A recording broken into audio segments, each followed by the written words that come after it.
এই এক নৈসর্গিক দৃশ্য। দূরে পাহাড় শ্রেণীর মাথা পেরিয়ে ভোরের রক্তিম সূর্য দিগন্ত রেখা ভেদ করে উদিত হচ্ছে। তার নরম আলো চারদিকে ছড়িয়ে পড়েছে, আলোকিত করেছে প্রকৃতিকে। সে আলোতেই দেখা মেলে আরেক পাশের আদিগন্ত জলরাশির। এক পাশে পাহাড়, অন্য পাশে বিশাল সমুদ্র। প্রকৃতির কাছ থেকে এর চেয়ে বেশি আর কী বা চাওয়ার থাকতে পারে। বিশ্বের নানান প্রান্ত থেকে পর্যটকরা কক্সবাজারের এই অপরূপ সৌন্দর্যে মুগ্ধ হয়ে এখানে আসেন। উঁচু পাহাড়, সবুজ প্রকৃতি আর সীমাহীন সমুদ্র একসাথে মিলিত হয়ে তৈরি করে এক শান্তিময় ও বিস্ময়কর পরিবেশ।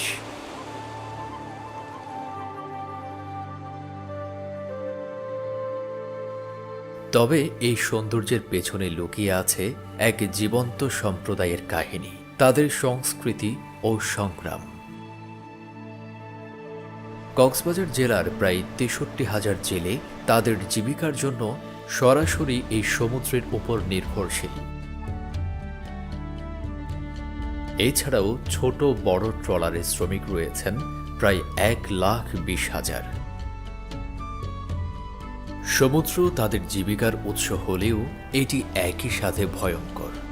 প্রতি বছর শত শত জেলে প্রাণ হারান, কখনো বৈরী আবহাওয়ার কারণে, কখনো জলদস্যুর আক্রমণে। পাহাড়ের পাদদেশে সমুদ্রের ধারে অল্প জায়গায় কোনো রকমে ঘর বাঁধা এই মানুষদের জীবন নানানভাবে কঠিন ও বিপদসংকুল।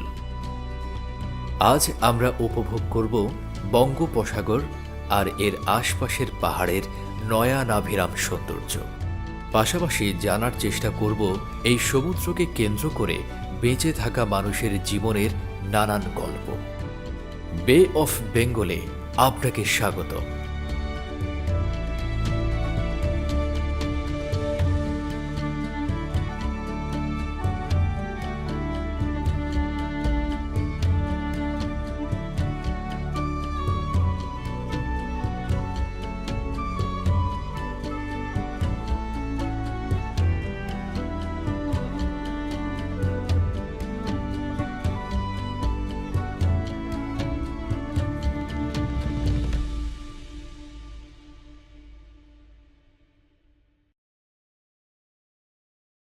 এক,৪৮,৪৬০ বর্গ কিলোমিটার আয়তনের দেশ বাংলাদেশ।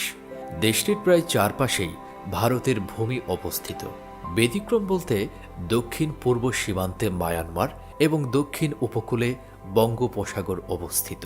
বঙ্গোপসাগর বিশ্বের বৃহত্তম উপসাগর, যা ভারত মহাসাগরের উত্তরাংশে অবস্থিত এবং আকারে ত্রিভুজাকৃতির। এই উপসাগরের পশ্চিম দিকে রয়েছে ভারত ও শ্রীলঙ্কা, উত্তর দিকে রয়েছে ভারত ও বাংলাদেশ এবং পূর্ব দিকে রয়েছে মিয়ানমার ও থাইল্যান্ড। বঙ্গোপসাগরের ঠিক মাঝখানে বিরাজ করছে ভারতের অধিভুক্ত আন্দামান ও নিকোবর দ্বীপপুঞ্জ। বঙ্গোপসাগরের তীরে দাঁড়িয়ে থাকা কক্সবাজার শহরটি শুধুমাত্র বাংলাদেশ নয়, বিশ্বের পর্যটকদের কাছেও পরিচিত। এটি বাংলাদেশের দক্ষিণ পূর্বাঞ্চলে অবস্থিত একটি শহর, মৎস্য বন্দর ও জনপ্রিয় পর্যটন কেন্দ্র। কক্সবাজারের বিশেষত্ব হল এর দীর্ঘতম প্রাকৃতিক সমুদ্র সৈকত, যা ১২০ কিলোমিটার ধরে বিস্তৃত। এখানকার বালুময় সৈকত, নীল জলরাশি এবং সবুজ পাহাড় একসাথে মিলিত হয়ে তৈরি করেছে এক অনন্য নৈসর্গিক পরিবেশ।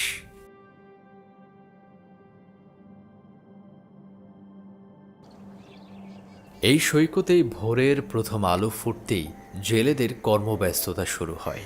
সমুদ্র তীর মুহূর্তেই এক কর্মচঞ্চল স্থানে পরিণত হয়, যেখানে দলবদ্ধ জেলেরা মাছ ধরার জাল এবং নৌকায় প্রয়োজনীয় সরঞ্জাম বহন করে প্রস্তুতি নেয়। দিনের প্রথম কাজ হল নৌকাগুলোকে সমুদ্রে নামানো, যা একটি বিশাল কর্মযজ্ঞ। ইঞ্জিন চালিত গাড়িতে করে নৌকা সমুদ্রের পাড়ে আনা হয়। এরপর ১৫ থেকে ২০ জন জেলে একসাথে ঢেউয়ের সঙ্গে লড়াই করে নৌকা পানিতে এগিয়ে নিয়ে যায়। একটু গভীর পানিতে পৌঁছালেই নৌকার ইঞ্জিন চালু হয়, আর এতে থাকে জালসহ মাছ ধরার প্রয়োজনীয় সরঞ্জাম এবং 10 থেকে 12 জন জেলে। সমুদ্রে যাত্রার পরেই তাদের দক্ষতার প্রকৃত পরীক্ষা শুরু হয়। বড় ঢেউ এবং প্রাকৃতিক প্রতিকূলতা তাদের কাজকে কঠিন করে তোলে, তবে দীর্ঘদিনের অভিজ্ঞতা আর মনের জোর তাদের এগিয়ে যেতে সাহায্য করে। আজকের দিনটি তুলনামূলকভাবে শান্ত, কারণ বছরের এই সময়ে সমুদ্র সাধারণত শান্ত থাকে। আবহাওয়া অনুকূল থাকায় জেলেরা নির্ধারিত মাছ ধরার স্থানের দিকে ধীরে ধীরে এগিয়ে যায়। নির্ধারিত স্থানে পৌঁছানোর পর জেলেদের ব্যস্ততা আরও বেড়ে যায়। একজন জেলে দ্রুত নৌকা থেকে লাফ দিয়ে পানিতে নেমে যান এবং জালের শুরুর অংশ নিয়ে পাড়ের দিকে এগিয়ে যান। এদিকে নৌকার বাকিরা জাল ছাড়তে থাকে, আর নৌকার ইঞ্জিন পূর্ণ শক্তিতে সামনে এগিয়ে চলে। জাল ফেলার সময় প্রতিটি পদক্ষেপে জেলেরা নিখুঁত মনোযোগ রাখে, কারণ সামান্য ভুলেই বড় দুর্ঘটনা ঘটে যেতে পারে। জাল ফেলার কাজ শেষ হলে নৌকা আবার তীরে ফিরে আসে। এবার শুরু হয় সমুদ্রের গভীর থেকে জাল টেনে তোলার পরিশ্রমসাধ্য কাজ। এটি দেখতে সহজ মনে হলেও অত্যন্ত কঠিন একটি কাজ। আগে এই কাজ সরাসরি জেলেরা করত, কিন্তু এখন প্রযুক্তির ব্যবহার বেড়েছে। ট্রাক্টরের সাহায্যে জালের মাথার দড়ি ধরে টেনে আনা হয় তীরে। এই পুরো প্রক্রিয়া সম্পন্ন করতে প্রায় 2 ঘন্টা সময় লাগে। জাল তোলার এই সময়ে জেলেরা বালুময় সৈকতে বসে সকালের খাবার খায়। কেউ বাড়ি থেকে খাবার নিয়ে আসে, আবার কারো খাবার পরিবারের সদস্যরা পৌঁছে দেয়। খাওয়া ও কাজ সমান তালে চলে। তবে একটা বিষয় লক্ষণীয়, সৈকতে প্রচুর বাচ্চার দেখা মেলে, তবে এরা কেউই সমুদ্রের সৌন্দর্য উপভোগ করতে আসেনি। এখানে এসেছে জীবনের নির্মম বাস্তবতার কবলে পড়ে। এই ছোট বয়স থেকেই তারা পূর্বপুরুষের পেশা বেছে নিয়েছে।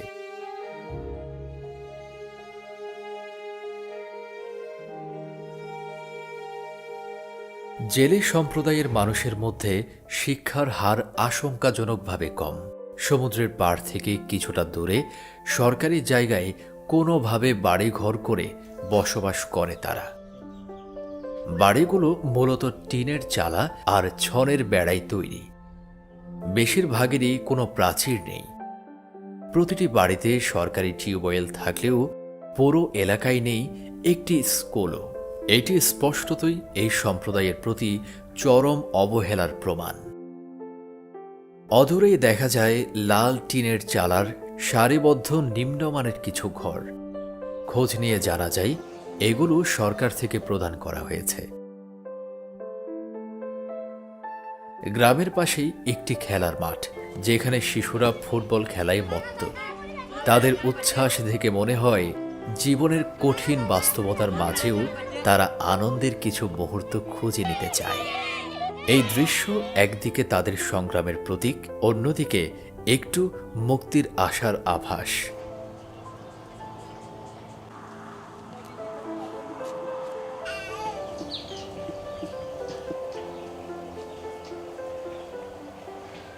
এদিকে জাল তোলার কাজ প্রায় শেষ। ছোট বড় অসংখ্য মাছ ধরা পড়েছে জালে। ঠিক এই সময়ে এসে একটি উৎসব মুখর পরিবেশ তৈরি হয়। জেলেদের পরিবারের সদস্যরা মাছ সংগ্রহ করতে সাহায্য করে এবং বাজারের ব্যবসায়ীরা তাজা মাছ কেনার জন্য ভিড় করে। লবণাক্ত বাতাস, ঢেউয়ের শব্দ আর মাছের ঘ্রাণ মিলে এক অনন্য পরিবেশ তৈরি হয়। জেলেরা জাল থেকে মাছ বের করে বালতিতে ভরে পাড়ে জমা করে।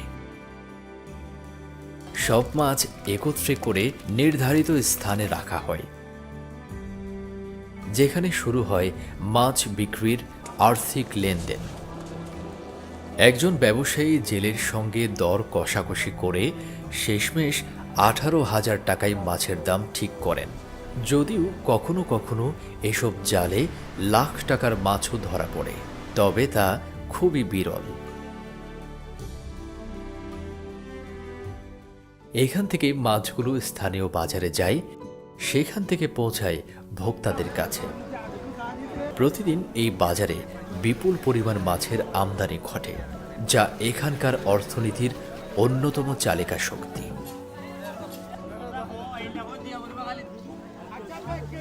মাছ বিক্রির পর জেলেরা আবার জাল ফেলার প্রস্তুতি নিতে শুরু করে। সারাদিন এভাবেই চলতে থাকে মাছ ধরা। দিনের শেষে মাছ বিক্রির টাকা একত্রিত করে তারা নিজেদের মধ্যে ভাগাভাগি করে নেয়। তবে বেশিরভাগ দিন শেষে একজন জেলের হাতে মাত্র 4 থেকে 500 টাকার বেশি কিছু থাকে না। এরপরও মাছ ধরার সুযোগ থাকলেও তারা নিজেদের ভাগ্যবান মনে করে, কারণ আবহাওয়া খারাপ থাকলে কিংবা সরকারের নিষেধাজ্ঞা থাকলে মাছ ধরা বন্ধ হয়ে যায়। এদিকে মিয়ানমার সীমান্তের জেলেরা নাফ নদী ও বঙ্গোপসাগরে মাছ ধরে জীবিকা নির্বাহ করলেও টানা 9 মাস ধরে চলা রাখাইন রাজ্যের সংঘাত তাদের জীবনযাত্রা বিপর্যস্ত করে তুলেছে।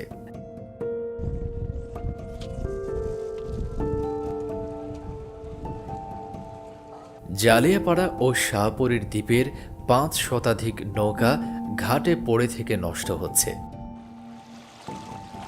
হাজারো জেলে পরিবার চরম অভাবের মধ্যে অমানবিক জীবন কাটাচ্ছে, কিন্তু সরকারি বা বেসরকারি উদ্যোগে তাদের জন্য তেমন কোনো সহায়তা নেই।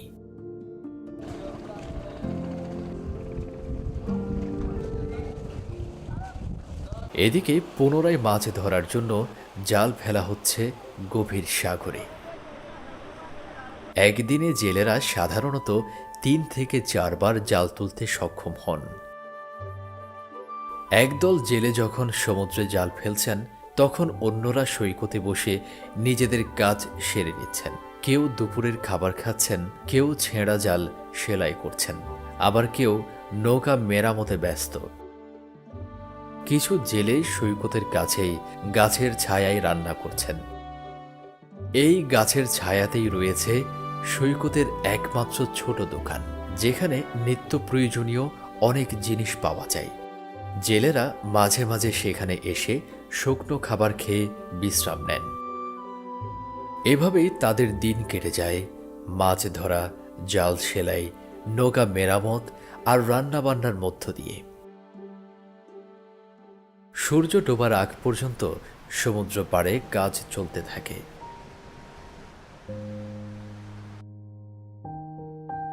এই জেলেরা বাংলাদেশের সবচেয়ে নিম্ন আয়ের মানুষদের মধ্যে অন্যতম। জীবিকার জন্য তারা প্রতিদিন গভীর সমুদ্রে ঝুঁকি নেন। আধুনিক প্রযুক্তি ও সরঞ্জামের অভাবে তাদের আয় অত্যন্ত সীমিত। প্রাকৃতিক দুর্যোগ যেমন সাইক্লোন, জলোচ্ছ্বাস বা বন্যা প্রায়ই তাদের জীবনের জন্য হুমকি হয়ে দাঁড়ায়। সমুদ্রে মাছ ধরতে গিয়ে অনেক জেলে আর জীবিত ফিরে আসেন না। অধিকাংশ জেলে ঋণের চক্রে আটকে থাকেন। নৌকা বা জাল কিনতে তারা উচ্চ সুদে ঋণ নিতে বাধ্য হন, যা পরিশোধ করা তাদের পক্ষে কঠিন হয়ে যায়। তাদের পরিবারগুলো এই কঠিন বাস্তবতার অংশ। তারা প্রিয়জনদের নিরাপদে ফিরে আসার জন্য দিন রাত প্রার্থনা করেন। তাদের এই দুঃখের মাঝেও তারা দেশের অর্থনীতিতে গুরুত্বপূর্ণ ভূমিকা রাখেন। কক্সবাজারের জেলেরা বাংলাদেশের সামুদ্রিক মৎস্য সম্পদের একটি বড় অংশ সরবরাহ করেন, যা দেশের খাদ্য নিরাপত্তা ও অর্থনীতিকে সমৃদ্ধ করে। তবে তাদের এই কষ্ট দূর করতে সরকার ও সংশ্লিষ্ট সংস্থাগুলোর আধুনিক যন্ত্রপাতি সরবরাহ, প্রশিক্ষণ এবং সহজ ঋণ সুবিধা নিশ্চিত করা প্রয়োজন। একই সঙ্গে প্রাকৃতিক দুর্যোগ মোকাবিলার জন্য আরও উন্নত পূর্বাভাস এবং পুনর্বাসন ব্যবস্থা চালু করা জরুরি। কক্সবাজারের জেলেদের জীবন সংগ্রামের এই কাহিনী আমাদের শেখায় যে কঠোর পরিশ্রম ও সংকল্প দিয়ে প্রতিকূলতাকে জয় করা সম্ভব।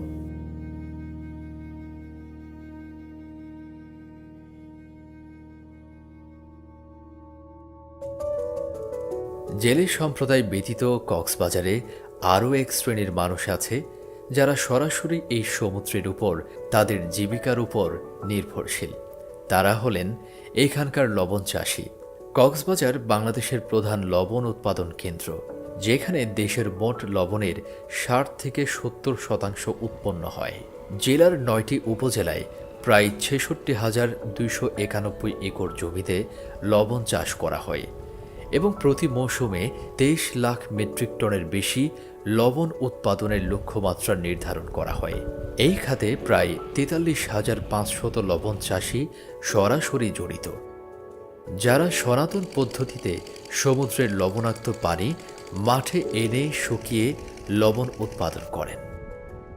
সম্প্রতি পলিথিন পদ্ধতিতে চাষ শুরু হয়েছে, যা সনাতন পদ্ধতির তুলনায় ৩০% বেশি উৎপাদনশীল এবং লবণের মান আরও উন্নত করে। লবণ উৎপাদনে চাষিদের প্রতিদিন দীর্ঘ সময় ধরে তীব্র রোদে পরিশ্রম করতে হয় এবং তাদের জীবিকা পুরোপুরি আবহাওয়ার উপর নির্ভরশীল। বৃষ্টি বা প্রাকৃতিক দুর্যোগে লবণ মাঠের ক্ষতি হলে তারা বড় ধরনের আর্থিক লোকসানের সম্মুখীন হন। প্রতি মণ লবণ উৎপাদনে চাষিদের খরচ প্রায় ২১০ টাকা, যা বিক্রি হয় ৪৭৫ থেকে ৪৯০ টাকায়। ফলে সাম্প্রতিক সময়ে তারা ন্যায্য মূল্য পেয়ে কিছুটা লাভবান হচ্ছেন।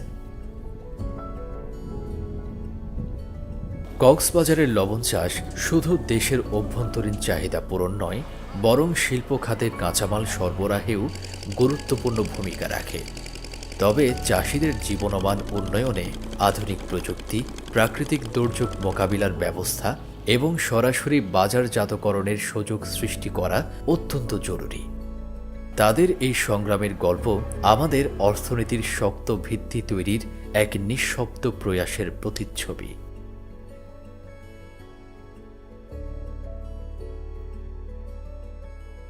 এছাড়াও এই সমুদ্রকে কেন্দ্র করে গড়ে ওঠা পর্যটন শিল্প আরও লাখ লাখ মানুষের কর্মসংস্থান সৃষ্টি করেছে। কক্সবাজারের প্রাকৃতিক সৌন্দর্য উপভোগ করতে প্রতি বছর বিপুল সংখ্যক পর্যটক এখানে ভ্রমণে আসেন। সঠিক পরিসংখ্যান না থাকলেও ধারণা করা হয় যে প্রতি বছর লক্ষাধিক পর্যটক কক্সবাজার ভ্রমণ করেন। উদাহরণস্বরূপ ২০২৪ সালের ডিসেম্বরে ১৫ দিনে প্রায় ১৬ লাখ পর্যটক কক্সবাজারে ভ্রমণ করেছেন, যা স্থানীয় অর্থনীতিতে প্রায় ১,৬০০ কোটি টাকার বাণিজ্য সৃষ্টি করেছে। এই পর্যটন শিল্প কক্সবাজারে উল্লেখযোগ্য কর্মসংস্থানের সুযোগ সৃষ্টি করেছে। হোটেল, মোটেল, রেস্তোরাঁ, পরিবহন, দোকানপাট এবং অন্যান্য পর্যটন সংশ্লিষ্ট খাতে হাজার হাজার মানুষ কর্মরত রয়েছেন। পর্যটকদের আগমনের ফলে স্থানীয় ব্যবসা বাণিজ্য ও সেবা খাতের বিকাশ ঘটেছে, যা স্থানীয় জনগণের জীবিকা নির্বাহের প্রধান উৎসগুলোর একটি হয়ে উঠেছে। কক্সবাজারের পর্যটন শিল্পের উন্নয়ন কল্পে সরকারের গৃহীত উদ্যোগের মধ্যে মেরিন ড্রাইভ রোড নির্মাণ অন্যতম। এই ৮০ কিলোমিটার দীর্ঘ সড়কটি কক্সবাজার শহর থেকে টেকনাফ পর্যন্ত বিস্তৃত, যেখানে এক পাশে সমুদ্রের নীল জলরাশি এবং অন্য পাশে সবুজ পাহাড়ের সারি দেখা যায়। এই সড়ক দিয়ে যাত্রা করার সময় পর্যটকরা সমুদ্র ও পাহাড়ের অপূর্ব সংমিশ্রণ উপভোগ করতে পারেন। তবে পর্যটন শিল্পের উন্নয়নে সরকারের নেওয়া বিভিন্ন উদ্যোগ প্রশংসনীয় হলেও কিছু গুরুত্বপূর্ণ ক্ষেত্র রয়েছে যেখানে আরও মনোযোগ দেওয়া উচিত ছিল। পর্যটন কার্যক্রমের কারণে কক্সবাজারের পরিবেশ, বিশেষ করে সমুদ্র সৈকত ও আশপাশের বন্যপ্রাণীর আবাসস্থল ক্ষতিগ্রস্ত হচ্ছে। পর্যটন শিল্পের টেকসই উন্নয়নের জন্য শক্তিশালী পরিবেশ সংরক্ষণ নীতি বাস্তবায়ন করা জরুরি ছিল, কিন্তু প্লাস্টিক দূষণ এবং অরক্ষিত বনাঞ্চল সংরক্ষণে কার্যকর উদ্যোগের অভাব স্পষ্ট। এছাড়া যদিও মেরিন ড্রাইভ রোড এবং বিমানবন্দর উন্নয়ন হয়েছে, কিন্তু কক্সবাজারের অভ্যন্তরীণ রাস্তা এবং পর্যটন এলাকাগুলোর সংযোগ অবকাঠামো উন্নয়নে উল্লেখযোগ্য ঘাটতি রয়ে গেছে। শহরে ট্রাফিক জ্যাম এবং পর্যটকদের জন্য পর্যাপ্ত পার্কিং সুবিধার অভাব তাদের অভিজ্ঞতায় নেতিবাচক প্রভাব ফেলে। একই সাথে কক্সবাজারে হোটেল ও রিসোর্টের খরচ দিন দিন বেড়ে চলেছে, যা মধ্যম ও নিম্ন আয়ের পর্যটকদের জন্য আর্থিকভাবে চাপ সৃষ্টি করে। সরকার যদি সাশ্রয়ী আবাসন ও অন্যান্য পরিষেবা নিশ্চিত করত, তবে আরও বেশি পর্যটক এখানে আসতে উৎসাহিত হতেন।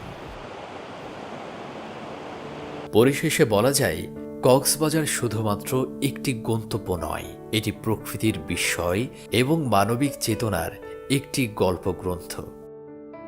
দীর্ঘ সমুদ্র সৈকত এবং কর্মঠ জেলেদের থেকে শুরু করে মনোরম মেরিন ড্রাইভ, পরিশ্রমী লবণ চাষি এবং শান্ত নাফ নদী, এই স্থানের প্রতিটি দিক সৌন্দর্য, সংগ্রাম এবং সাদৃশ্যের একটি গল্প বলে। এই স্থানটি ভ্রমণকারীদের জন্য শুধু চোখের তৃপ্তি নয়, মনের ভেতরে এক অদ্ভুত প্রশান্তি এনে দেয়। প্রতিটি সূর্যাস্তের রং বদলানো আকাশ, প্রতিটি ঢেউয়ের ছন্দ এবং প্রতিটি স্থানীয় মানুষের হাসি এক গভীর বার্তা বহন করে। এই পৃথিবী কতটা বৈচিত্র্যপূর্ণ এবং কতটা জীবন্ত। কক্সবাজারে সময় কাটানো আপনাকে নতুন দৃষ্টিভঙ্গি দেয়, প্রকৃতির সাথে সংযোগ স্থাপনের এক অনন্য সুযোগ করে দেয়। এটি শুধু একটি ভ্রমণ নয়, এটি একটি অভিজ্ঞতা যা আপনাকে জীবন সম্পর্কে নতুন উপলব্ধি এনে দেবে। সুতরাং আপনার ব্যাগ গুছিয়ে নিন এবং এই স্বর্গে পা রাখুন, একটি অভিজ্ঞতা যা আপনাকে আজীবন স্মৃতি উপহার দেবে এবং হয়তো আবারও ফিরে আসার ইচ্ছে জাগাবে।